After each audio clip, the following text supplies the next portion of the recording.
One of the things on my mind a lot is this issue of replacement theology, Brother Medina, because I recognize that even among those who are attempting to answer the issues before us now, with respect to the claims about the political state of Israel and the fleshly Jews, even those who are doing their best, one may say, to answer, the fundamental mistake they all make is to say that it is replacement theology. Now, there are some who they're trying to give it another name. For example, the authors of Hyphenated Heresy, Joel Webber and Company. They're trying to give it another name by calling it fulfillment theology. But at the same time, they still accept replacement theology. And while they do well to point out many of the scriptures that we use to show that, hey, the promise was to the seed, and the seed is Christ, and the seed is Christ, and those who belong to Christ, etc. Yet there is something fundamentally wrong with calling it replacement theology. And, you know, when I thought about it, I realized how blessed we are in Thusia, because Brother Medina, earlier clock, God helped him to find a better term to use. And he said it is not, the issue is not replacement theology. Yeah? The issue is that from the beginning, it has always been about inclusive spiritual Israelism. If you want to call it by a noun, yeah, instead of replacement theology, it's inclusive spiritual Israelism. Because the concept presented to us from the beginning, from in Genesis, come right down, has always been that the Israel of God is a spiritual concept, a spiritual criteria, a spiritual people. And this is inclusive because it means anyone, whosoever will, whether you're a Jew physically or Gentile physically, whether you were born in the house or you're a stranger, you, once you accept the faith of God, which is the faith of Jesus Christ, and you become converted in heart to him, and he becomes your God and you become his people, you are his spiritual Israel. Okay? And that's inclusive of all.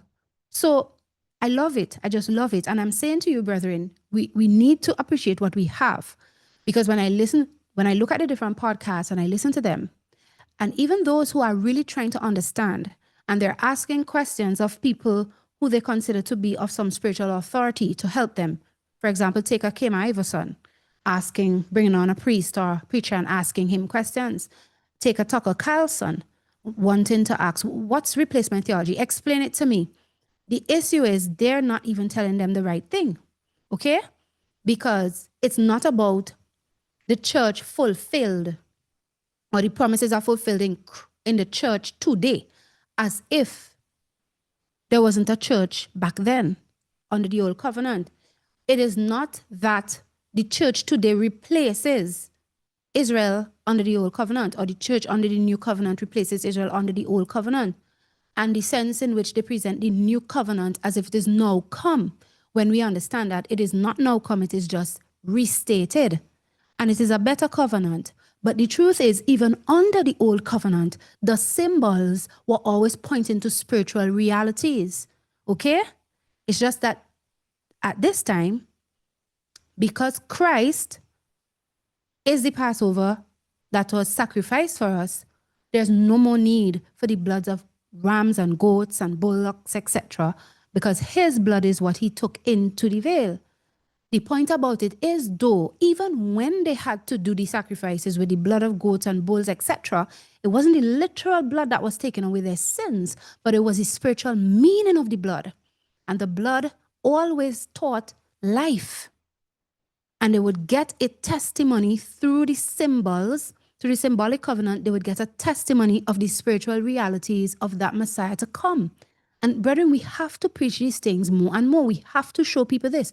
This is what distinguishes us from them. This is what sets us apart, you know. Because you're not hearing others saying this. Like I said, the best I've heard, like trying to come closer, trying to move away from replacement theology, is to say fulfillment theology. But even that, in the way it is presented, sometimes it's not the best. So we really do have the best terminology and the best understanding from Scripture, which is that it is inclusive, spiritual Israelism. And so one of the studies I wrote out was that, not replacement theology, but but inclusive spiritual Israelism. But that's not what we're looking at tonight. I just wanted to say that. But it's really important, and I will share it in due time.